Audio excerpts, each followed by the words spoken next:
सामने जो आप हवेली देख रहे हैं, ऐसा कहा जाता है कि जितने भी उदासी सिलसिला के बुजुर्ग हैं उनकी रैशगाह यहाँ पर रही है, उनकी जो औलाद है उनकी आगे वहाँ पर रैश रही है।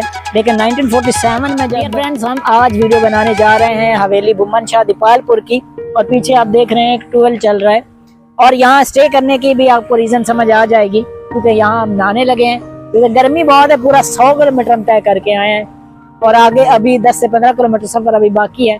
तो सोचा हमने कि थोड़ा रिलैक्स भी कर लें, ज़रा चिल माहौल भी बन जाए, ठंडा बंदा हो जाएगा, नहा ले और उसके बाद फिर आगे चलते हैं।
डियर फ्रेंड्स, इस वक्त हम मौजूद हैं बुम्मन शाह हवेली।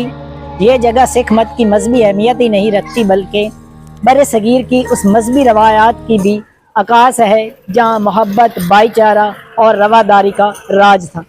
दोस्तों चलते हैं और इस हवेली को एक्सप्लोर करते हैं। सबसे पहले आपको इसका एंट्री गेट दिखाते हैं। ऐसा कहा जाता है कि राजा रणजीत सिंह के दौर में 1799 में जब सिख दौर की यहाँ पे हुकूमत आई, तो उस वक्त उन्होंने जितने भी गुरुद्वारे थे पंजाब में, ख़ास तौर पे पाक पतनसाई वाली इस एरिए में जितने भी गुरुद्वारे थे, सारे गुरुद्वारों को उन्होंने 4 दीवारी से डांपा और एक खूबसूरत एंट्री गेट बनवाए।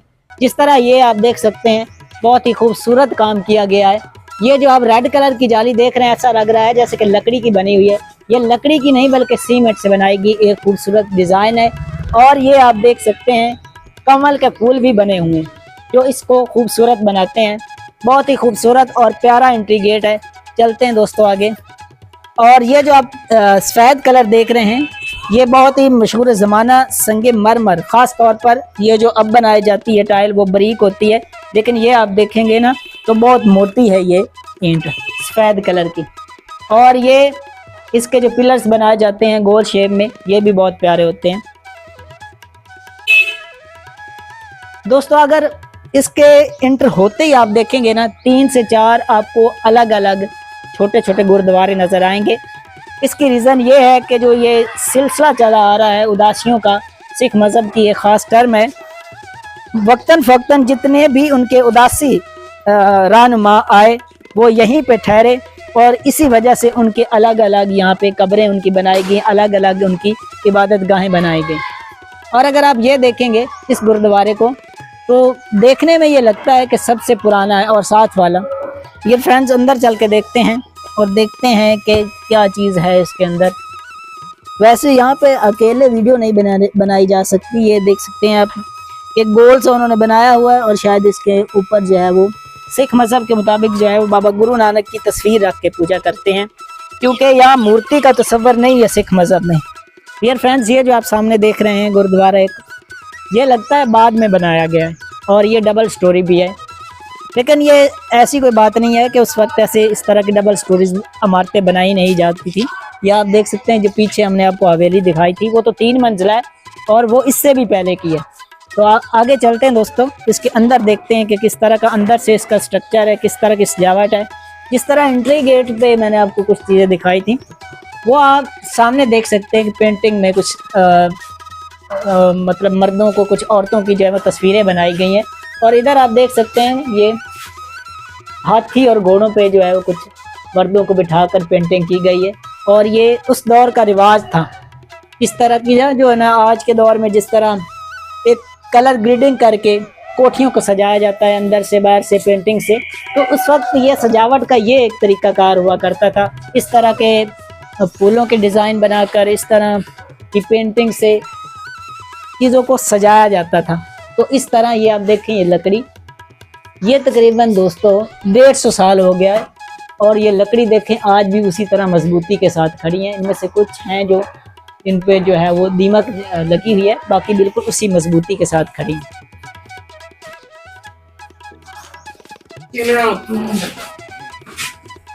अगर ये देखें दोस्तों, इसके अंदर से जो ये जो प्लस्तर है ये बिल्कुल रिसेंटली हुआ, ये वाज़े इससे पता चल रहा है कि इसमें रेनोवेशन की भी कोशिश की गई है, इसको बरकरार रखने की कोशिश की गई। ज़ाहिर बात है ये एक हमारा मजहबी कह लें हेरिटेज है जिसको प्रोटेक्शन देने की कोशिश की गई है। ये जो आप देख रहे हैं ना ऊपर दोस्तों, आपको मट्टी की तरह के लग रहा है जैसे कि मट्टी से ये बनाया, असल में ये मट्टी नहीं, ये उस वक्त के दौर का सीमेंट है। ये इसी तरह का था और बहुत ही ज़्यादा मजबूत था और इसकी मजबूती की अलामत यह है कि आज भी ये वैसे खड़ा है। इससे भी इस बात का अंदाज़ा लगाया जा सकता है। ये बिल्कुल एक बारादरी की तरह का है और ये आप देखें इस तरह के जो उस तरफ सजावट की गई थी उसी तरह इधर भी उसी तरह की पेंटिंग और पेंटिंग की गई है मर्दों और औरतों की, और ये फूलों की बनावट बनाकर।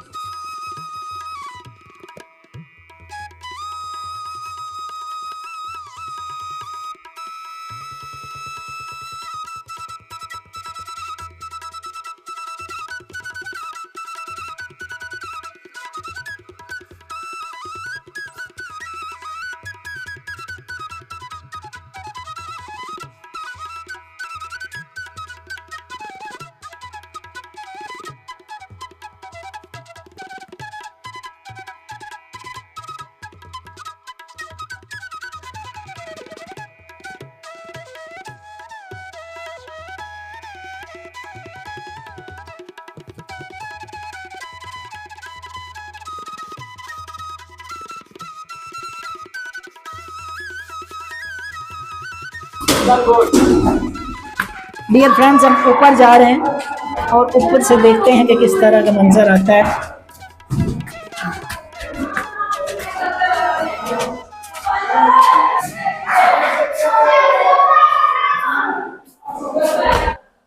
डियर फ्रेंड्स, ये आप देख रहे हैं निशान। यहाँ के एक दोस्त ने हमें बताया है कि ये गोलियों के निशान है, लेकिन आपने कमेंट बॉक्स में बताना है कि ये निशान किस चीज़ के हो सकते हैं। ये भी मुमकिन है। ठीक है, अब ऊपर चलते हैं दोस्तों।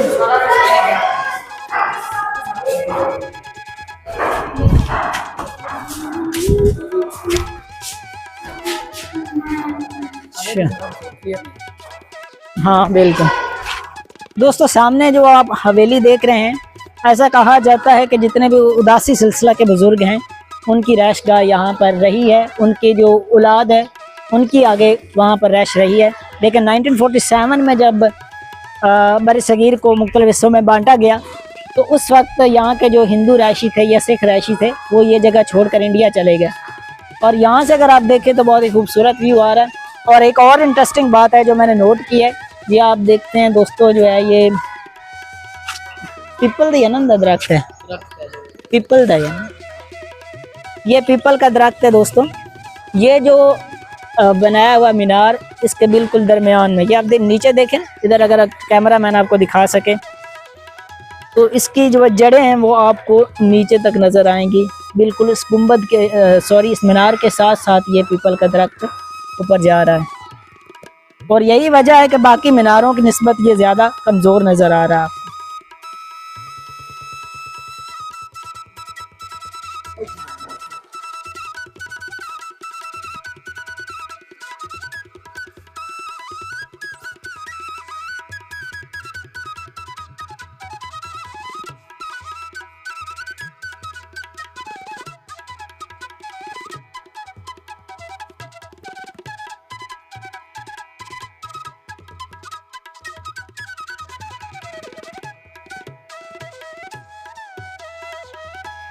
डियर फ्रेंड्स, अगर आप चाहते हैं कि लोग ऐसी जगहों को ना सिर्फ देखें बल्कि जानें और पहचानें अपनी तारीख को, अपनी मजहबी विरासत को।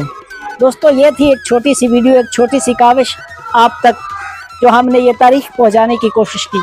अगर आपको हमारा ये सफ़र अच्छा लगा है तो प्लीज़ चैनल को सब्सक्राइब करें, वीडियो को शेयर करें और घंटी को दबा दें ताकि हर नई आने वाली वीडियो पे आप बाखबर हो सकें।